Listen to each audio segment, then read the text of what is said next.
어제 우리 토요일 아침에는 일찍부터 남자 집사님들 교리반 성경 공부가 있었습니다. 성경 공부 끝나고 관계사에 등산 가서 점심 식사하고 교제를 나누게 됐는데 식사하고 제가 여쭤봤어요. 지난 주일 어린이 주일을 맞이해서 숙제를 해드렸는데 숙제 잘하셨습니까? 질문을 했어요. 지난주 우리 숙제가 집에 들어가서 아이들 우리 안아주면서 축복기도 해주는 거 있잖아요. 어떤 집사님 답변하기를 깜빡 잊었습니다. 어떤 집사님은 애들이 거부를 하던데요. 어떤 집사님은 목사님이 작년부터 축복기도 하시라고 말씀하셔서 1년 전부터 축복기도를 해주고 있는데 이제는 오히려 기도를 안 해주는 아이들이 이상하게 생각하고 축복기도 해달라고 얘기하고 있습니다. 아이들이 축복기도 받는 것을 좋아하고 있습니다. 이렇게 답변합니다. 그런데 어떤 가정사역자는 사람이 일평생 축복을 받아야 할 시기가 7번 있다 얘기를 했어요. 잉태되었을 때, 엄마 뱃속에 있을 때, 태어날 때, 유아 시절에, 사춘기 시절에, 결혼할 때, 그리고 마지막으로는 인생의 노년기에 축복을 받아야 된다는 것입니다. 그런데 1번서부터 6번까지는 축복의 주체가 누구일까요? 부모님. 부모가 자녀들을 위해서 축복기도 해줍니다. 그런데 마지막 7번째 인생의 노년기에는 누가 누구를 축복해야 되는 것인가요? 자녀들이 부모님을 축복해야 됩니다. 자문서 31장은 현숙한 여인에 대해서 쫙 얘기하고 있어요. 그런데 31장 28절을 보니까 그의 자식들은 일어나 감사하며, 지금 누가 일어나서 누구에게 감사를 해야 된다는 것입니까? 자녀들이 부모님 앞에, 어머니 앞에 일어나서 어머니의 사랑과 희생과 헌신에 대해서 감사하고 축복하라는 거예요. 그래서 자녀들이 부모님에게 감사하고 축복하는 것은 성경에 나타난 하나님의 뜻인 것을 믿으시기를 바랍니다. 우리 축복할 때 어떻게 하면 좋을까요? 의미 있는 행동을 해야 돼요. 부모님을 안아드리고 허그하고. 두 번째, 의미 있는 말을 하는 것. 뭐가 의미가 있을까요? 부모님의 사랑과 희생과 헌신을 기억하면서 하는 거죠. 두 번째는 부모님 앞에 사랑을 고백하고 부모님의 남은 인생이 하나님을 경외하는 삶이 될 수 있도록 축복기도 해줍니다. 마지막으로 부모님에 대한 감사와 사랑의 마음을 물질로 고백하는 거죠. 이번 주 숙제입니다. 이번 주 숙제는요, 여러분들이 부모님 앞에 꼭 이렇게 한번 해보세요. 부모님 허그해드리고 부모님을 위해서 감사의 말, 사랑의 말을 고백하면서 하나님을 경외하는 남은 여생이 될 수 있도록 부모님을 축복해 주시기를 바랍니다. 이미 부모님 어버이 날을 맞이해서 부모님 찾아뵌 분들은요, 전화 걸어서 부모님을 축복기도해 드리시고, 아직 찾아뵙지 못하고 이제 찾아뵈어야 하는 분들은 찾아가서 어떻게 해야 돼요? 안아드리고 축복기도 하세요. 우리 이런 질문을 우리 할 수가 있습니다. 부모님이 자녀를 위해서 희생하고 헌신한 경우에는 당연히 감사하고 그 부모님의 노고를 기억하고 효도를 해야 되겠지만, 부모님이 자녀를 위해서 희생하고 헌신한 경우가 전혀 없는데 그때는 어떻게 해야 됩니까? 그래도 효도해야 되는 것입니까? 이런 질문을 우리가 할 수 있어요. 충북 제천 출신으로 판사가 된 분이 있는데 그는 허리가 굽은 곱사등이었습니다. 어린 시절 그의 아버지는 술과 도박에 빠져 살았어요. 도박을 하지 아니하겠노라 결단하면서 손가락까지 다 잘라 보았지만 소용이 없었어요. 그는 도박으로 전 재산을 다 탕감했습니다.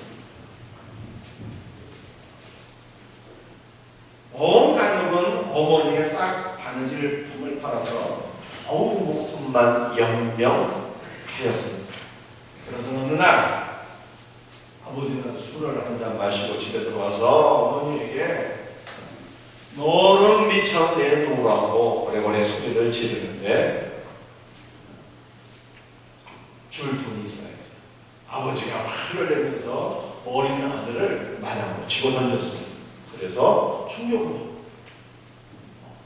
허리 이상 곱살이 내버렸어요. 장애인이 된 아들과 놀아줄 친구는 아무도 없었습니다.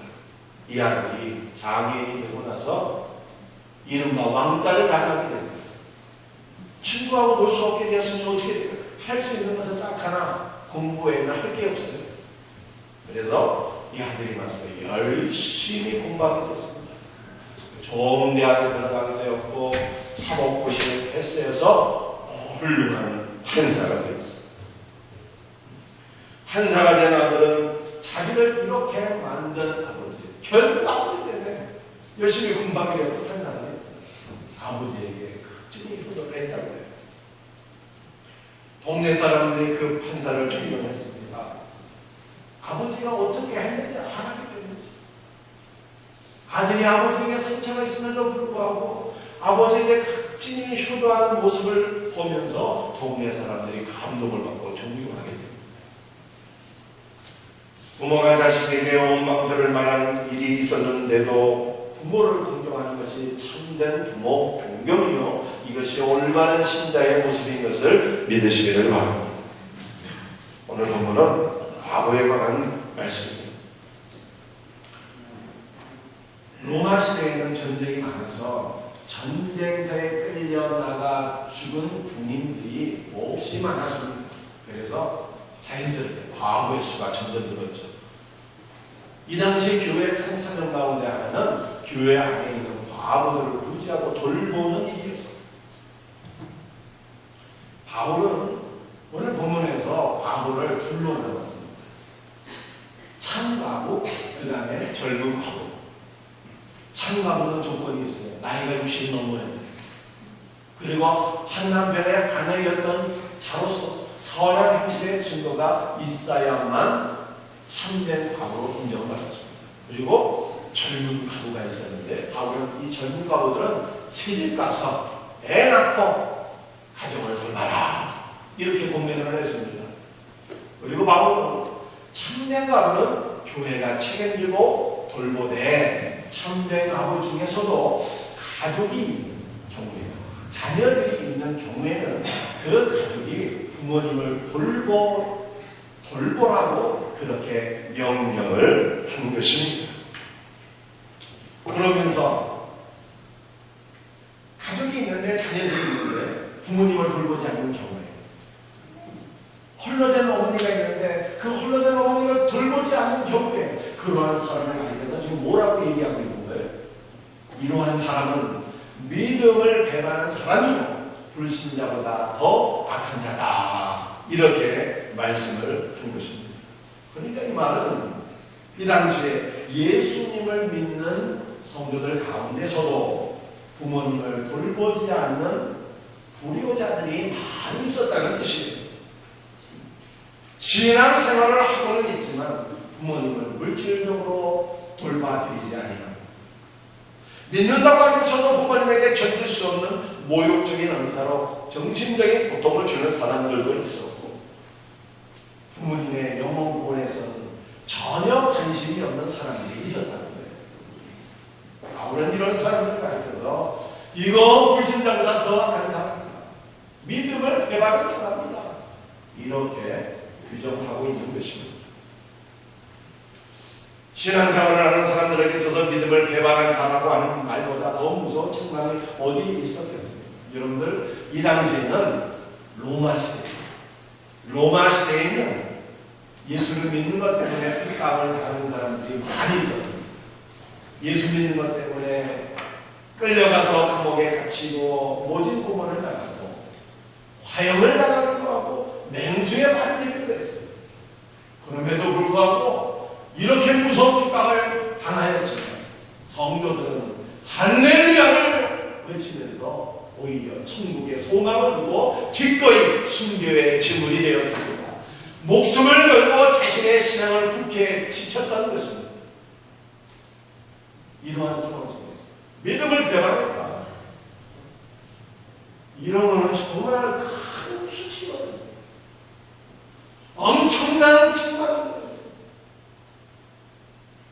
그런데 바울은 부모님을 돌보지 않는다.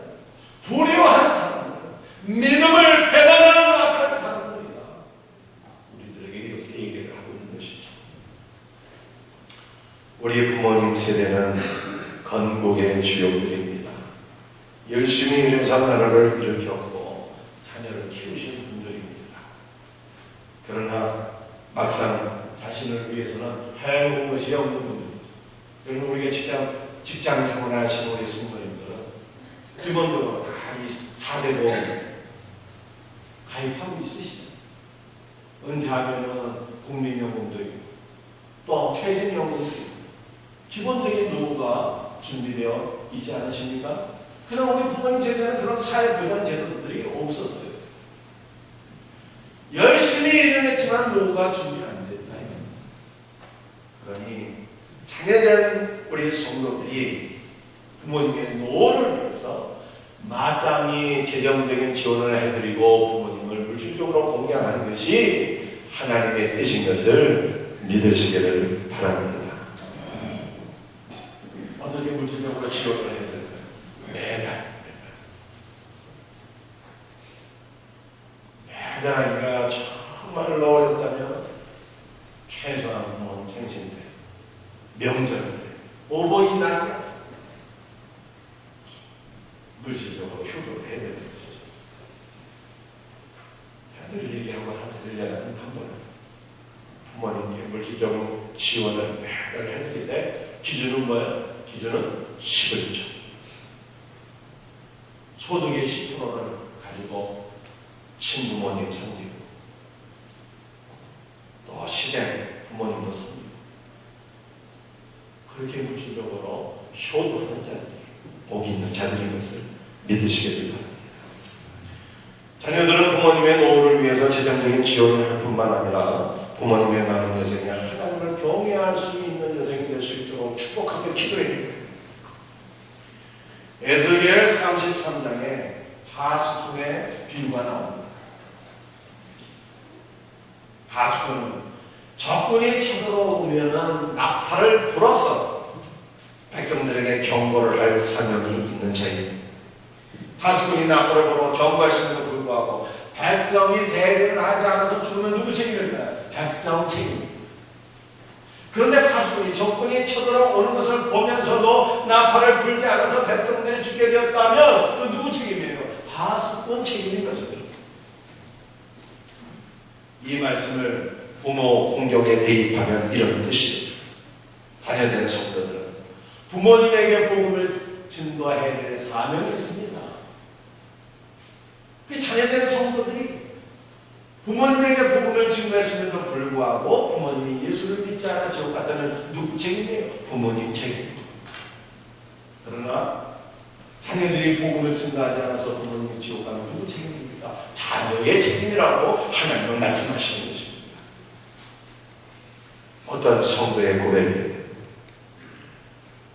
어느 날 밤에 꿈을 꾸었습니다. 하늘로부터 두루마리로 된 편지 한 통이 내려왔습니다. 하늘로부터 미끄러지듯이 내려온 두루마리는 제 앞에 펼쳐졌습니다. 거기에는 제 아버지께 속히 편지를 쓰라는 간곡한 사연이 짤막하게 적혀 있었습니다. 며칠 동안 연거푸 3번을 똑같은 꿈을 꾸었습니다. 그것이 저의 아버지께 복음을 증거하라는 하나님의 뜻으로 알았지만 순종하지 못했습니다. 그리고 2달 후 아버님께서 돌아가셨다는 소식을 접했습니다. 지금도 그때를 생각해요. 하늘나라에 가서 주님께 뭐라고 대답해야 될지 몹시 후회가 됩니다. 그때 제가 편지를 써서 복음을 전했더라면 이렇게 많은 세월이 흐른 지금까지 후회하지는 않았을 것입니다. 부모님 사후에 후회하지 말고 살아계실 때 자라나는 뜻이에요. 부모님 사후에 후회하지 말고 살아계실 때 복음을 전하라는 뜻입니다. 그러나 많은 분들이 부모님에게 복음을 전하지 않습니다. 그 이유가 무엇일까요? 천국과 지옥을 믿지 않기 때문에 그래요.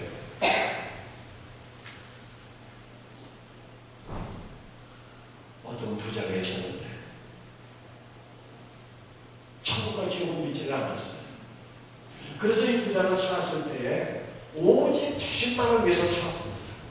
근데 막상 죽어보니까 이게 웬일입니까? 천국도 있고 지옥도 있는 거예요. 근데 자기는 어디에 가게 되었어요? 지옥 불못에 떨어지게 되었습니다. 너무나도 고통을 당하게 되었어요. 그래서 부자는 자신이 살아있는 가족들에게 찾아가서 이 지옥의 고통을 생생하게 증언할 수 있는 기회를 달라고 아브라함에게 간청하게 되었습니다. 그러나 때는 이미 너무 늦어버리고 있죠.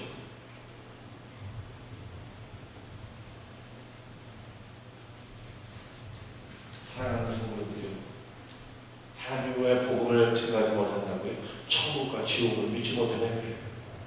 천국과 지옥이 존재한다는 것을 분명히 한다면 이 지옥에 떨어진 부자처럼 정말 복음을 증거하고 싶은, 천국과 지옥을 증거하고 싶은 소원을 갖게 될 거예요. 전도도 때가 있어요. 지옥에 떨어져서 후회해봤자 아무 소용없습니다. 살아있을 때 복음을 증거해야 되는 것입니다. 우리 자녀들이 왜 복음을 증거하지 못하는가요? 그것은 하나님의 은혜와 복음의 능력을 무시하기 때문에 그렇습니다. 자녀들은 부모님의 전도를 아예 불가능한 것으로 단정하는 경향이 있어요. 내가 부모님에게 전도해도 안 될 거야. 우리 부모님들 일평생 미신과 우상숭배에 떨어 사실 분들인데 내가 전도한다고 우리 부모님들 바뀌겠어. 그 사고체계가 어떻게 바뀔 수가 있어. 불가능한 일이야. 단념하자. 포기하자. 그런데요, 성경이 무엇을 말씀하고 있을까요? 믿음은 인간의 선택이 아니라 믿음이 인간의 의지나 결정으로 얻을 수 있는 것이라면 부모님이 생각을 바꾸어서 신앙을 갖는다는 것이 정말 불가능할 수가 있습니다. 그러나 믿음은 내가 갖고 싶다고 해서 가질 수 있고 내가 갖기 싫다고 해서 안 가질 수 있는 그러한 성질의 것이 전혀 아니에요. 믿음은 하나님의 선물이라고 성경이 말씀합니다. 하나님께서 은혜를 주시면 변화되지 않을 사람이 없는 것입니다. 그래서 성경을 보니까 사울이라고 하는 사람은 예수님을 너무너무 미워했어요. 그래서 예수 믿는 사람들을 박해하고 교회를 멸망시키기 위해서 얼마나 가진 노력을 하겠습니다. 그럼에도 불구하고 우리 하나님께서 은혜를 부어주시니까 사울이 하루아침에 다메섹을 향해서 부활하신 주님을 만나보고 나서 그가 오히려 예수님을 위해서 자신의 목숨을 바친 위대한 전도자가 되었다고 성경은 우리에게 말씀하고 있는 것입니다. 하나님의 은혜는 이토록 놀라워요. 하나님께서 은혜를 주시면 변화받지 못할 사람이 없어요. 하나님의 은혜를 과소평가하지 마세요. 여러분, 우리가 거듭나는 것이 예수 믿고 구원받은 것이 무엇 때문에 가능했습니까? 세상에 썩어질 것으로 이루어진 것이 아니라 썩지 아니할 시 하나님의 말씀으로 우리가 구원을 받았다고 말씀하고 있습니다. 우리의 성도들은 성경의 능력, 하나님의 말씀의 능력을 신뢰할 수 있기를 바랍니다. 이 하나님의 말씀이 사람의 심령에 들어가게 되면요, 우리의 모든 생각, 가치 체계와 세계관을 썩는게 바꿀 수 있는 힘입니다. 여러분, 북한을 보세요. 공산주의 아닙니까? 이 북한 공산당이 맞습니다. 예수 믿는 사람들을 얼마나 핍박하고 잡아가지고 죽이고 얼마나 잔인한 일들을 많이 하고 있습니까? 근데 왜 그럴까요? 왜 공산주의는 예수 믿는 사람들을 그렇게 미워하고 박해하고 있느냐는 거예요. 그것은 공산주의는 속으로 기독교를 두려워하고 있는 거예요. 공산주의의 그 가치관, 세계관, 그 유물론을 깨뜨릴 수 있는 능력이 단 하나 있는데 그게 하나님 말씀이죠. 하나님 말씀 들어가면 공산주의 세계관도 그냥 무너지는 거예요. 그러니까 공산주의가 기독교를 죽이고, 제가 무슨 말씀을 드리고 있는 것입니까? 하나님의 말씀 앞에 변화되지 않을 사람이 없다는 거예요. 하나님의 말씀에 가장 위대한 능력이라는 거예요. 그러므로 우리 성도들은 하나님의 은혜와 말씀의 능력을 신뢰하고 부모님 전도해요.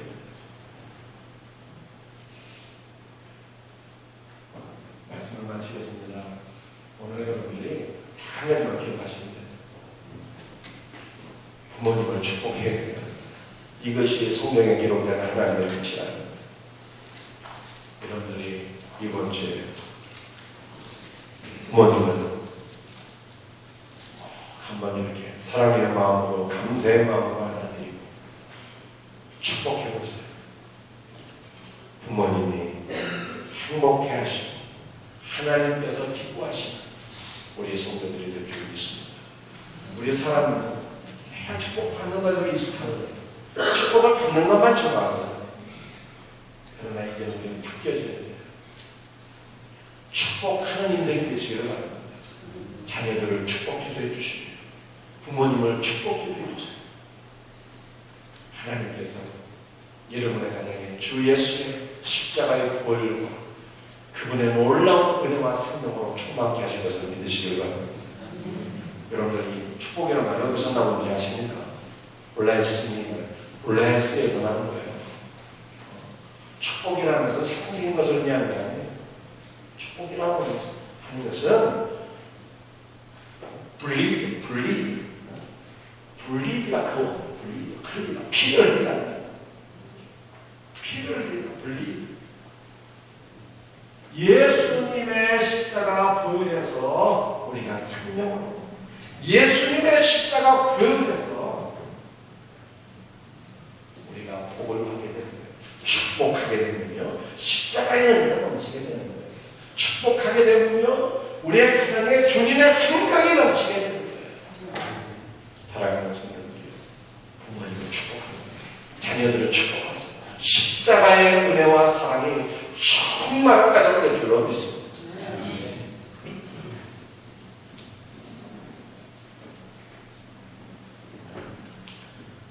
우리 함께 일어나서 찬송하시고 기도하도록 하겠습니다. 570분.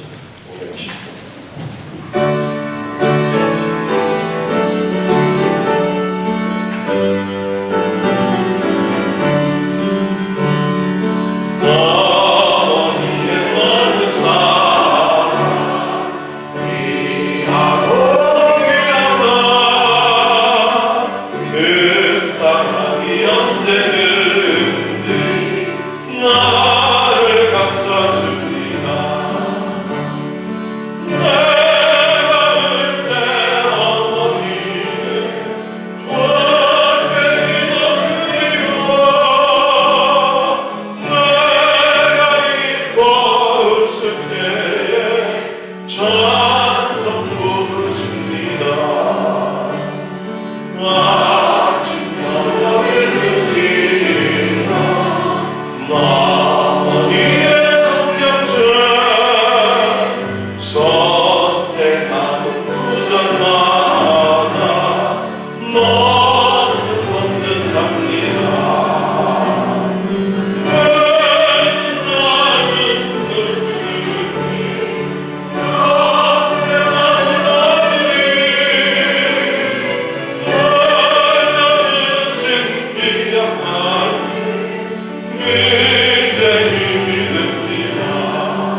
부모님의 사랑을 기억하면서 진심으로 우리 부모님을 축복합시다. 남은 여생 하나님을 경외하는 복된 삶이 될 수 있도록 기도합시다. 영물간에 건강하고 행복한 여생을 보낼 수 있도록 해달라고 여러분 마음을 다해서 부모님을 축복 기도할 수 있는 시간이 되었으면 좋겠어요. 하나님께서 여러분의 기도를 기뻐하시고 받아주실 줄 믿습니다. 오늘 시간 우리가 이러한 기도의 제목으로 우리 어머니를 위해서, 아버지를 위해서, 또 양가 부모님들을 위해서 우리 사랑의 마음으로 축복하며 기도드립시다. 우리 주여 한번 외치면서 기도하겠습니다. 주여, 아버지 하나님, 그 시간에 앞에 나아가로 기도와 손을 들여 구합니다. 아버지,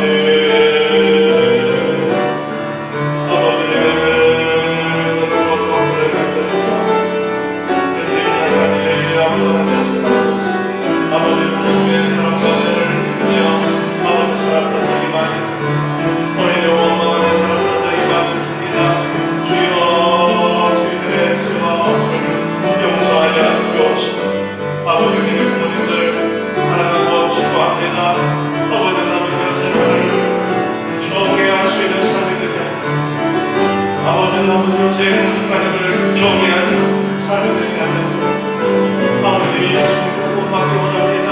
아버지 믿음의 삶을 살아갈 수 있는 주여 도와주시오. 내려가리이다.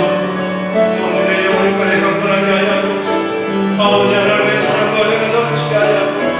주님 앞에 아버지 영혼의 강건하며 복 있는 삶을 살 수 있는 주님과 함께 오시고 아버지의 말씀을 저희들이 부모님을 사랑하며 아버지를 축복하는 그런 삶을 살 수 있도록 주여 도와주옵소서. 주여 은혜를 베풀어 주옵소서. 주여 은혜를 베풀어 주옵소서.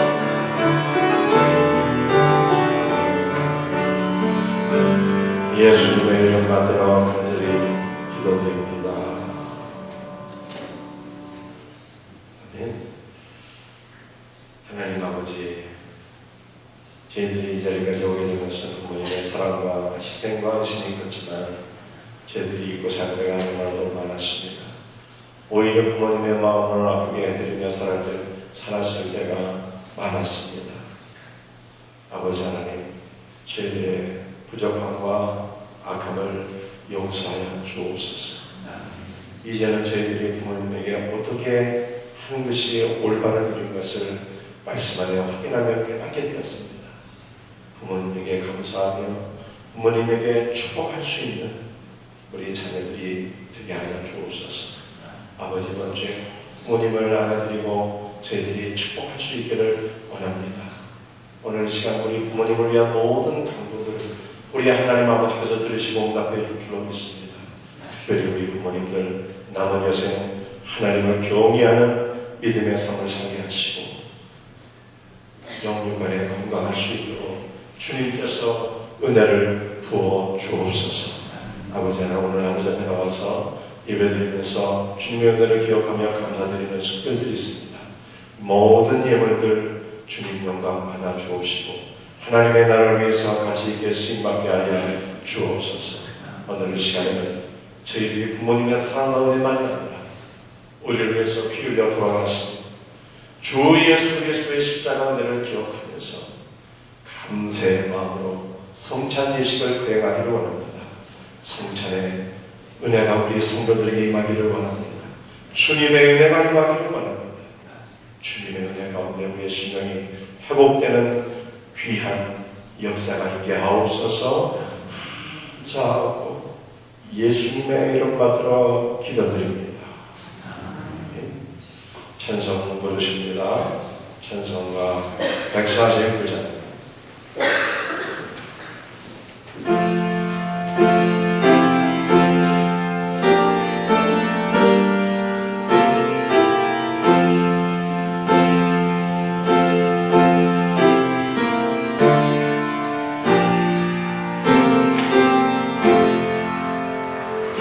주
볼 게 두 가지가 있는데, 하나가 부모님의 사랑이에요.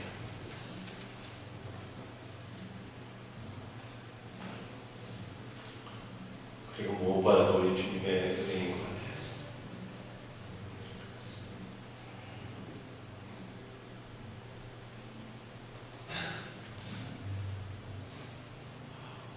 오늘 시간 우리가 주님의 십자가를 바라보기를 바랍니다.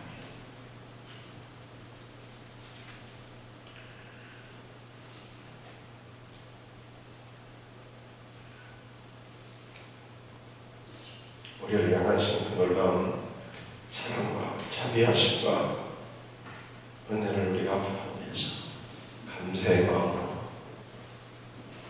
성찬예식에 동참할 수 있기를 바랍니다. 오늘 성찬의 떡과 잔을 나누면서 우리 주님의 십자가의 은혜를 경험하시고 여러분의 심령이 회복되는 주님의 은혜가 임하기를 주님의 이름으로 축복합니다. 성찬의 은혜를 앞으로 나오시겠습니다.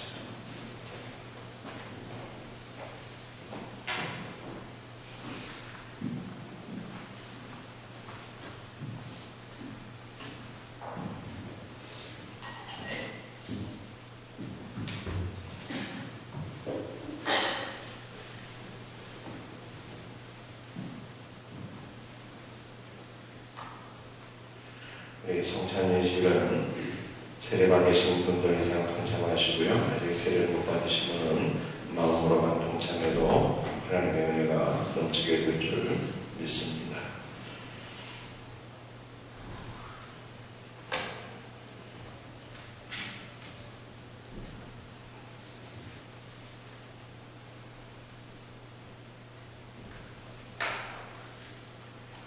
우리 주 예수 그리스도께서 잡히시던 날 밤 떡을 거치사 축사하시고 제자들에게 내어주셨습니다.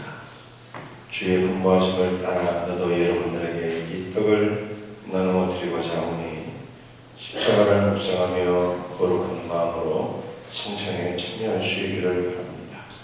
기도드리겠습니다. 이것은 너희를 위하는 내 몸이니 이것을 행하여 나를 기념하라 말씀하신 주님, 살을 지어주시고 십자가에서 생명을 내어주신 우리 주님의 은혜 우리가 무엇으로 보답하오리까. 주님 감사와 영광을 돌려드립니다. 오늘 주님의 뜻을 받들어 성찬의 떡을 대할 때 우리 주님의 은혜와 생명이 우리 성도들의 심령 가운데 가득하게 부어지게 하옵소서. 예수님의 이름으로 기도드립니다. 네.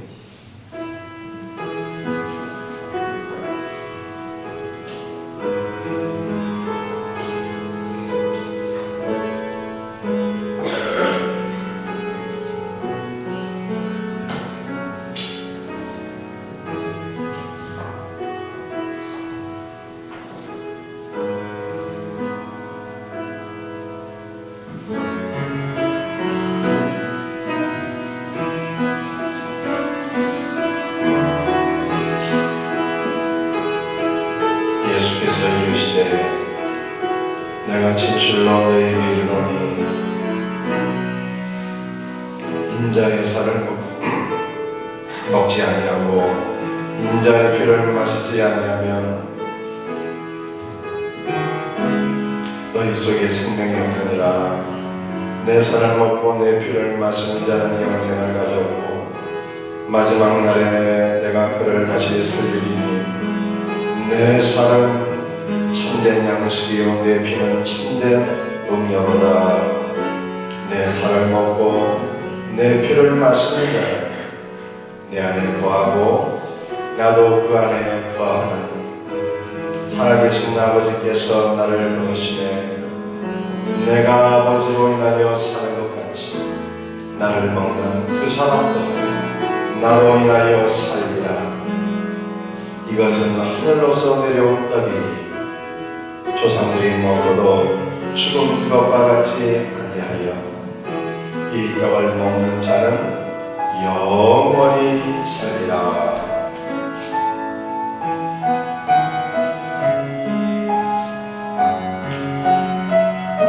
살은 참된 양식이요 내 피는 참된 음료로다. 내 살을 먹고 내 피를 마시는 자는 내 안에 거하고 나도 그 안에 거하나니 살아계신 아버지께서 나를 보내심에 내가 아버지로 인하여 사는 것 같이 나를 먹는 그 사람도 나로 인하여 살리라.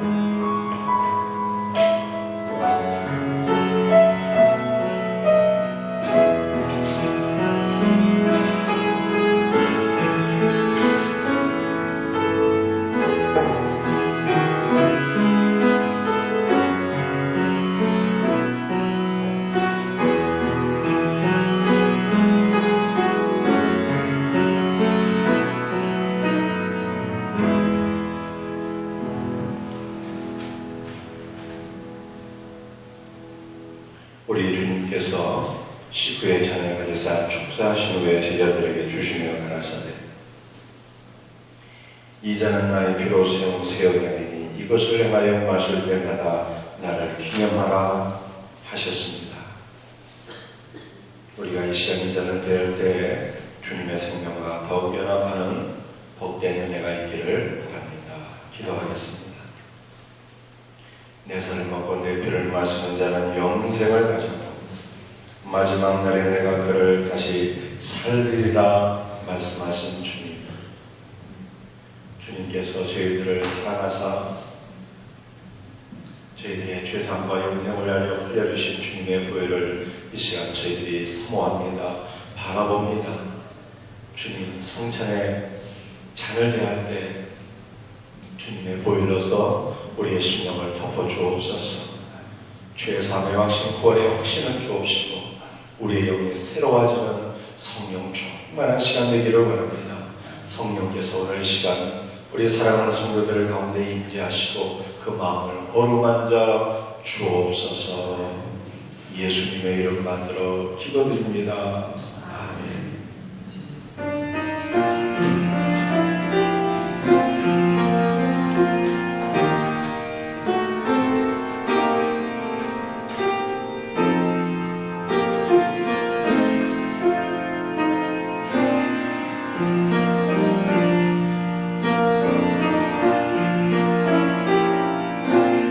우리의 전한 것을 누가 믿었느냐? 여호와의 팔이 육에 나타났느냐?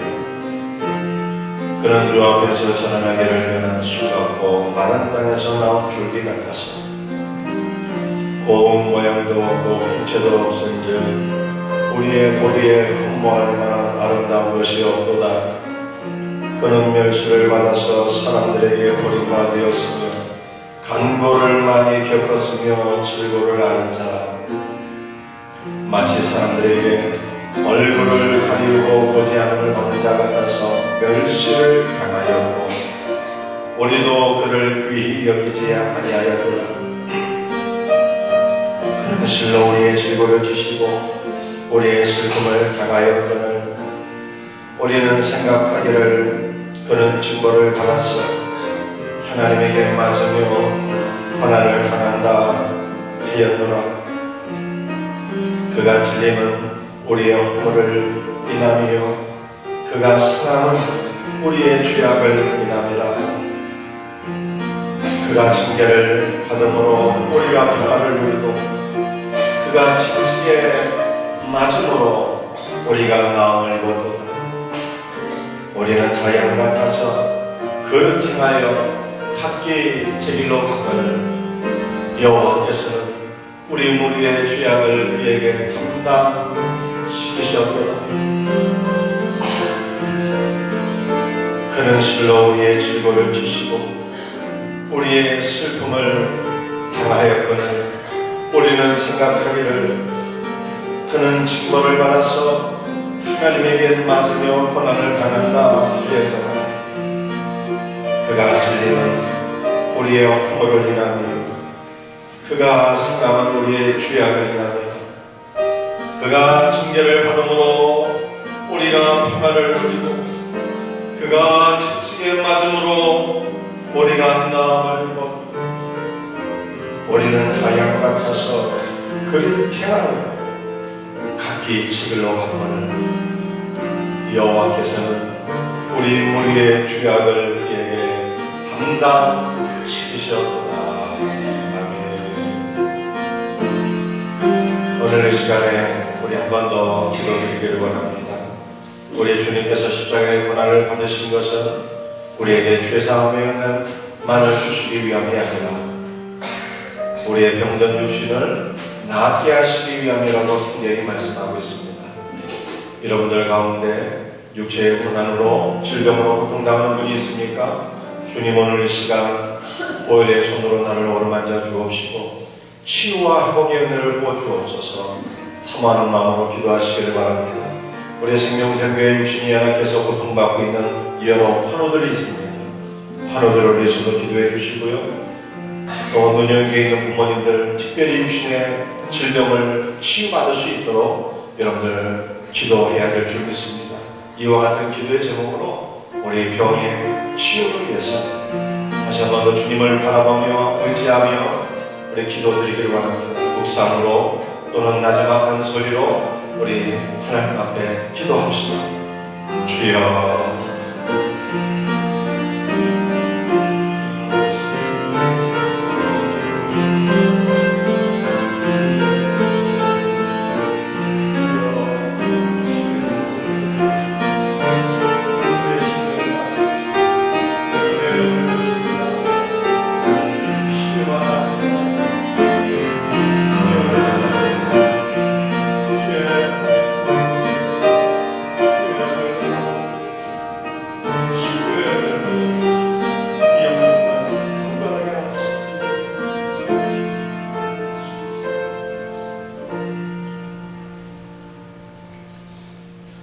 하나님 아버지, 오늘 시간에도 주님의 보혈을 저희들이 사모하고 의지합니다. 주님의 보혈로서 우리를 덮어주시되 주님 친히 피 묻은 손으로서 우리의 사랑하는 성도들의 심령을 어루만져 주시고 육체의 질병을 주님께서 어루만져 주셔서 육체의 질병이 즉시로 떠나기를 원합니다. 나사렛 예수 그리스도의 이름으로 명하노니 성도들을 괴롭히는 육체의 모든 질병들은 떠나갈지어다. 우리 주님께서 안수해 주시고 치료해 주시고 회복할 수 있도록 은혜를 베풀어 주옵소서. 영육간의 건강으로 축복하여 주시옵소서. 예수님의 이름 받들어 기도드립니다. 아멘.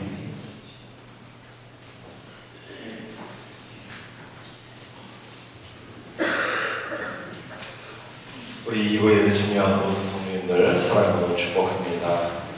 우리 옆사람 우리 한번 손도 한번 붙잡아 주시고요.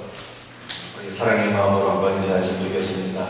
사랑합니다. 축복합니다. 감사합니다.